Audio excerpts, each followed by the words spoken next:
அதாவது புகைப்பிடித்தல் என்பது ஏதோ ஒரு விளையாட்டாக நம்ம ஆரம்பிக்கிறது.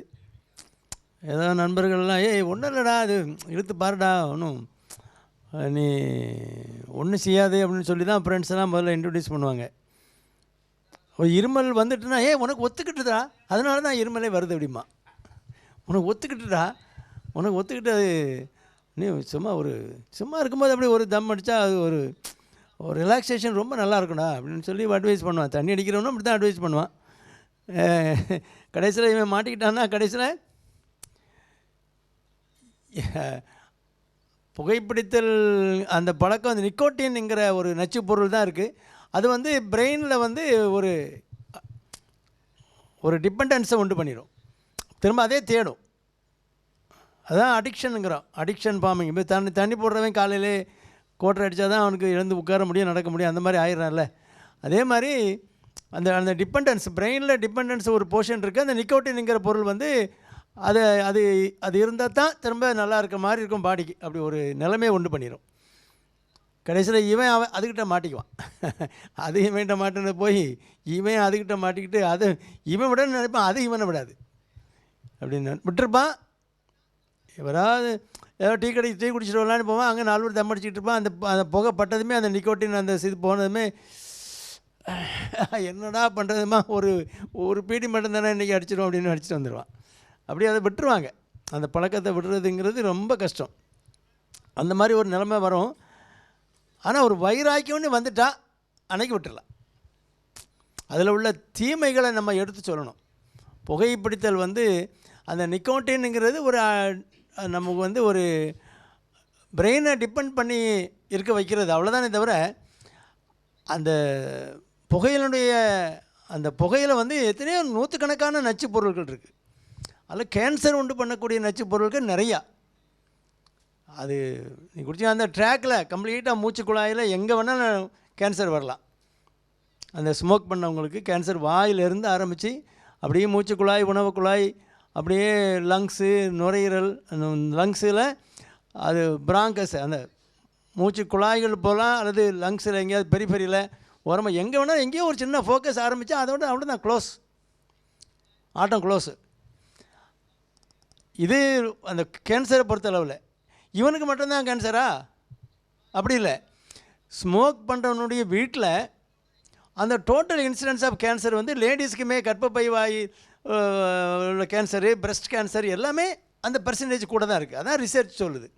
அப்போ வந்து அந்த ஸ்மோக்கில் உள்ள புகைகளுக்கு அந்த கார்சினோஜெனிக் ஆக்டிவிட்டி எத்தனையோ நிறைய விதமான ஆக்டிவிட்டீஸ் இருக்குது. அதனால் இவனுக்கு மட்டும் கேடு இல்லை, எல்லாருக்கும் கேடு.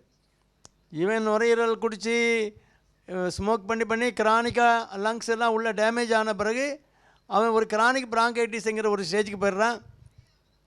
பிறகு ஒரு சின்ன சளி பிடிச்சாலுமே பயங்கர பீசிங் வந்துடுது. பிறகு நெபுலைஸ் பண்ணணும், ஆக்சிஜன் வைக்கணும், அந்த மாதிரி ஒரு ஐசியூ செட்டப்பு அப்படியெல்லாம் வந்துடுது.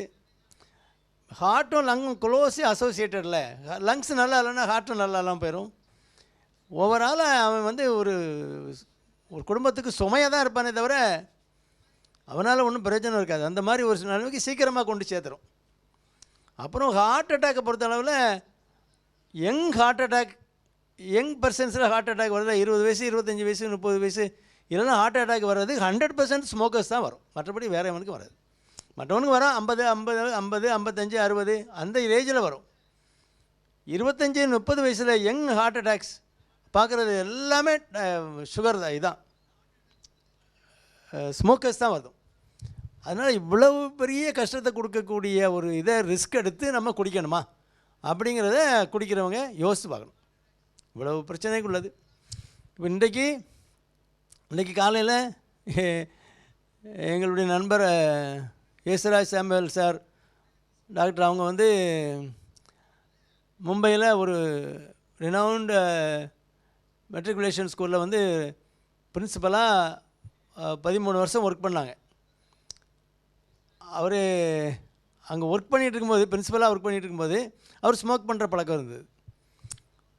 அவர் அப்பப்போ ஸ்மோக் பண்ணுன்னா அந்த ஒரு தனியாக அந்த ஒரு ரூம் இருக்குமா அங்கே போயிட்டு அப்படியே வரான் குடிச்சிட்டு அங்கே போட்டுட்டு ஸ்மோக் பண்ணிவிட்டு வரான். அப்படி வரும்போதும் போகும்போதும் ஒரு பொண்ணு அந்த 10th ஸ்டாண்டர்ட் படிக்கிற பொண்ணு கிராஸ் பண்ணி போகும்போது அது ஒரு ஒரு அன்ஈஸி ஃபீலில் ஒரு இரிட்டேஷன் எப்படி வரும்ல, நமக்கு இப்போ தண்ணி அடித்தவனை பார்த்தா இரிட்டேஷன் வருதில்ல, அந்த மாதிரி ஒரு ஒரு இரிட்டேஷனில் அப்படியே போயிருக்கு. அப்போது இவர் ரூம் கூப்பிட்டு விட்டு, என்னம்மா ஏதாவது நீ எதுவும் ஹார்டாக ஃபீல் பண்ணுறியா, நான் கிராஸ் பண்ணி போகும்போது ஏதாவது உனக்கு ஸ்மெல் அடிக்குதா, எதுவும் வித்தியாசமாக எதுவும் ஃபீல் பண்ணுறியா அப்படின்னு கேட்கும்போது, அது டைரெக்டாக ஒரு பிரின்சிபல்கிட்ட சொல்கிறதுக்கு யோசிக்கும் இல்லையா. இல்லை சார், ஒன்றும் இல்லை சார்ன்னு சொல்லிட்டான். அப்போ அவர் விடலை. அவர் ஒரு டீச்சரை கூப்பிட்டு, ஏம்மா நீ கூப்பிட்டு அவனை விசாரிம்மா, அந்த பொண்ணு எப்போவுமே என்னை பார்த்தா ஒரு மாதிரி ரொம்ப கஷ்டப்படுறா என்னென்னு கேட்கும்போது, ஆமாம் டீச்சர், எனக்கு சார் வந்து அங்கேருந்து ஸ்மோக் பண்ணிவிட்டு வரும்போது அந்த சிகரெட் ஸ்மெல் இதை கிராஸ் பண்ணும்போது வருது. எனக்கு எங்கள் அப்பா ஸ்மோக் பண்ணி ஹார்ட் அட்டாக்கில் இறந்து போனார். எனக்கு அந்த அந்த சிகரெட் ஸ்மெல்லில் பார்த்தாலே எனக்கு ஒரு பயங்கர இரிட்டேஷன் ஆயிரும். எங்கள் அப்பா ஸ்மோக் பண்ணனால எனக்கு சாரும் இந்த கிராஸ் பண்ணுறது போகும்போது அந்த ஸ்மோக் வருது இல்லையா, சிகரெட் ஸ்மெல் எனக்கு பிடிக்கல அப்படின்னுச்சான். அப்போ அது கேட்டு வந்திருக்காரு. வீட்டுக்கு வந்துட்டு வீட்டை மாட்டேன், அந்த அம்மா பேர் பாலின். பாலின் அது 1ஆந்தேதியான், நான் இன்றையிலேருந்து ஸ்மோக்கிங் விட போகிறேன் அப்படின்னாரு. நீங்கள் எல்லா வருஷமும் சொல்கிறத நான் 1ஆந்தேதி சொல்லுவீங்க, 5ஆந்தேதி வரைக்கும் இருப்பீங்க, அதுக்கப்புறம் நீங்கள் சரி நீங்கள் எப்போதும் போல சொல்லுங்கள் அப்படின்னோடனே பாக்கெட்டில் பார்த்தாரா 3 சிகரெட் இருந்தான். அப்படி 7வது மாடியில் இருந்திருக்காரு அங்கே அப்பார்ட்மெண்ட்டில். அப்படியே கசக்கி அப்படி ஜன்னல் வழியாக வீசினதை விட சரி. அப்புறம் சிகரெட்டை தொடவே இல்லை, இன்றைக்கி வரைக்கும் தொடலை. அப்புறம் அந்த 13 வருஷம் கழித்து அவர் ஒரு பைபாஸ் சர்ஜரி பண்ணும்போது பைபாஸ் பண்ண சர்ஜன் கேட்டாராம், நீங்கள் வந்து இதுக்கு முன்னால் ஸ்மோக் பண்ணுவீங்களான்ட்டு. இப்போ நான் ஐம் நாட் அ ஸ்மோக்கர் அப்படின்னாராம். எப்போவாது நீங்கள் ஸ்மோக் பண்ணியிருக்கீங்களா, ஸ்மோக்கராக இருந்திருக்கீங்களான்னு கேட்டார். எப்படி கண்டுபிடிச்சிங்க டாக்டர், அங்கே உள்ளதான் தெரியுதே, உங்கள் லங்ஸில் அந்த கலர் இங்கே பிக்மெண்டேஷன்லாம் தெரியுதுன்னாராம்.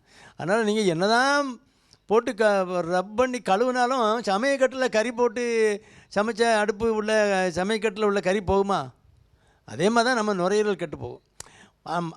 இறைவன் கொடுத்துருக்க எவ்வளோ ஒரு உன்னதமான உறுப்புகள் வந்து லங்ஸு ஹார்ட்லாம் கொடுத்துருக்கான். அதை பாதுகாக்கிறது நம்ம கடமை இல்லையா, குடும்பத்துக்காக. ஏன்னா லங் கேன்சரு, ஹார்ட் அட்டாக்கு இதெல்லாம் தாங்க முடியுமா, தாங்க ஒரு மாதிரி வேதியா. அப்போ இதெல்லாம் அவங்களாம் உணர்ந்து விட்டால் தான் உண்டு. ஆனால் திரும்ப அவங்க ரொம்ப டிபெண்ட் ஆகிருக்காங்கன்னா நிக்கோட்டின் பேச்சஸ் இருக்குது. அந்த நிக்கோட்டின் தானே நம்ம பிரெயினுக்கு அடிக்ஷன் ஆகுது. அந்த நிக்கோட்டின் பேச்சஸ் வாங்கி ஒட்டிக்கலாம், கையில் ஒட்டிக்கிட்டு அந்த நிக்கோட்டின் ஸ்லோவாக ரிலீஸ் ஆகிட்டுருக்கும். பிரெயின் அதை நினைக்கும் போது அந்த நிக்கோட்டின் இருக்கிறதுனால ரொம்ப ஒன்றும் அதை நினச்சி ஓட மாட்டான், அந்த கிரேவிங் டெண்டன்சி இருக்காது. எப்படியும் அதை போய் நம்ம எப்படியும் ஒரு சிகரெட் குடிச்சே தீரணும் அப்படிங்கிற மாதிரி ஒரு இது வராது. உடனே முடிவு பண்ணி நீங்கள் ஒரு முடிவு எடுத்துட்டிங்கன்னா நல்ல பிளண்டி ஆஃப் ஃப்ளூயிட்ஸு, நல்ல ஃப்ரூட்ஸு, அது ஞாபகம் வரும்போது கொஞ்சம் பழங்களை சாப்பிடுங்க, ஒரு டீ குடிங்க, காஃபி குடிங்க. அப்படியே ஒரு வைட்டமின்ஸ் கொஞ்சம் நல்லா ரிச்சாக எடுத்துங்க. வைட்டமின்ஸ் உள்ள சப்ளிமெண்டேஷன் எடுத்துக்கலாம், அல்லது ஃப்ரூட்ஸ் வெஜிடபிள்ஸ் எடுத்துக்கலாம். அந்த மாதிரி மனசில் தான் இருக்குது, உங்கள் மனசில் தான் இருக்குது. எவன் உங்களை ஆரம்பிக்க சொன்னது, நீங்கள் தானே ஆரம்பித்தது, நீங்கள் தான் விடணும். அந்தளவுக்கு நம்ம குடும்பத்துக்காக, நம்ம வாழ்க்கைக்காக இது ரொம்ப முக்கியம் அப்படின்னு முடிவு பண்ணி விட்டிங்கன்னா ஸ்மோக்கர்ஸ் எல்லாமே விட்டு வெளியில் வந்துடலாம். அது இப்போ வந்து இந்த பேச்சஸ், நிக்கோட்டின் பேச்சஸ் இருக்குது, அது ஹெல்ப் பண்ணும் சில ரொம்ப கிரானிக் அடிக்ஷனாக உள்ளவங்களுக்கு. அதர்வைஸ் சில ஒரு சுவிங் கம் மாதிரி இருக்குது, நிக்கோட்டின் கம் இருக்குது, அதை நீங்கள் யூஸ் பண்ணிக்கலாம். கொஞ்சம் கொஞ்சம் போட்டு அதை யூஸ் பண்ணி இன்ஸ்டெட் ஆஃப் ஸ்மோக்கிங், பீடி சிகரெட்டுக்கு பதிலாக இதை நம்ம எடுத்து கொஞ்சம் கொஞ்சமாக அதையும் டேப்பர் பண்ணி நிறுத்திடணும். மனதைரியம், அந்த ஒருமைப்பாடு, அந்த ஒரு டிட்டர்மினேஷன், நீங்கள் வாழ்க்கைக்காக நான் வந்து இது தேவையில்லாத இதை வந்து நான் கம்ப்ளீட்டாக விட்டுருவேன். எவனும் சிகரெட்டு நிறுத்தினாலும் செத்து போனவன் எவனுமே கிடையாது, சரித்திரமே கிடையாது. பிறகு எதுக்கு பயப்படணும்? நான் டாக்டர் மொத்தம் அப்படியே விட்டுறக்கூடாது, கொஞ்சம் கொஞ்சமாக விடணும்னு சொல்கிறான் டாக்டர் என் ஃப்ரெண்டு அப்படின்னு. விளங்காத அவன் சொல்கிறத கேட்காதீங்க. அந்த சார் விட்டார்ல 7வது மாடியிலேருந்து 3 சிகரெட்டு தூக்கி தூர போட்டது அன்னையிலேருந்து நான் தொடவே இல்லை. இன்றைக்கு காலையில் அவர் என்கிட்ட சொன்னார். ஏன்னா அவர் வீட்டம்மாவுக்கு அவங்களுக்கு வயசு வந்து இப்போ 73 வயசு என்னவோ. இப்போ தான் அவங்களுக்கு ஒரே ஒரு சிங்கிள் வெசல் பிளாக்கு சிம்டமேட்டிக்காக வந்தாங்க நேற்று முந்தா நாள்.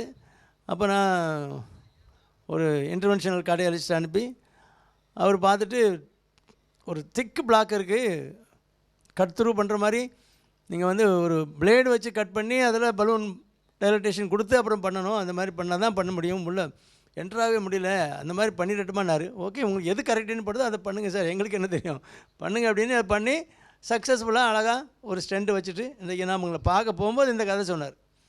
அதனால் ஸ்மோக்கிங் எவ்வளோ கெடுதல் அப்படிங்கிறத முதல்ல உணரணும். உணர வச்சுட்டோன்னா அதில் வந்து நிறைய ஃபெயிலியர் வரலாம். நீங்கள் விட்டுருவீங்க, அவங்க சொன்ன மாதிரி திரும்ப 4-5 நாள் கழித்து திரும்ப ஆரம்பிச்சிருவீங்க. இருந்தாலும் திரும்பவும் நீங்கள் அதே இதை ரிப்பீட் பண்ணணும். திரும்ப ஒரு வைராக்கியமாக திரும்ப நிப்பாட்டிங்கன்னா ரிப்பீட்டடாக முயற்சி எடுக்கும்போது ஒரு 80% சக்ஸஸ் வந்துடும். ஸ்மோக்கிங் நிப்பாட்டணும். அது ஸ்மோக்கு இருக்கிறனால கார்சினோமா லங்ஸில் வந்து கேன்சர் வரலாம். டிபி ரொம்ப ஈஸியாக வந்துடும். ஏன்னா லங்கில் வந்து கெப்பாசிட்டி குறைஞ்சி போகும், எதிர்ப்பு தன்மை இருக்காது. அங்கே எவன் வேணாலும் போகலாம், திறந்த வீட்டில் பூந்து போகிற மாதிரி எங்கே வேணாலும் போகலாம், எந்த கிருமி வேணாலும் வரலாம். அதுவும் காம்பினேஷன் ஆஃப் டயபெட்டிஸ் இருந்துன்னா இன்னும் மோசம், ஈஸியாக டிபி வந்துடும். டயபெட்டிஸும் அதுவும் சேர்ந்து ஒரு காம்பினேஷன் வந்து நீங்கள் 2 மாதம் 3 மாதம் கவனிக்காமல் விட்டிங்கன்னா அவ்வளோதான், லங்ஸு க்ளோஸு. அதனால் எவ்வளோ பெரிய பெரிய சிக்கல்கள்லாம் கொண்டு வர்ற அந்த ஸ்மோக்கை வந்து எல்லோரும் மனசில் வச்சுங்க. உங்கள் க்ளோஸ் சர்க்கிளில் இருக்கவங்களுக்கு இதை எடுத்து சொல்லி அவங்கள வந்து அதிலேருந்து மீட்டு கொண்டு வாங்க. அது ஒரு வியாதி தான், அது அதோடு ஒட்டி கிடக்கிறது ஒரு வியாதி. அதிலேருந்து மீட்டு கொண்டு வர்றதுக்கு முயற்சி பண்ணுங்கள். முயற்சி திரும்ப திரும்ப முயற்சி பண்ணுங்கள், சரியாக வந்துடும், சரியாக வெளியில் வந்துடுவாங்க. அந்த நம்பிக்கையோடு செய்வோம். நிறைய பேரை நம்ம வந்து அந்த ஸ்மோக்கிங் ஹேபிட்லேருந்து மீட்டு கொண்டு வருவோம்.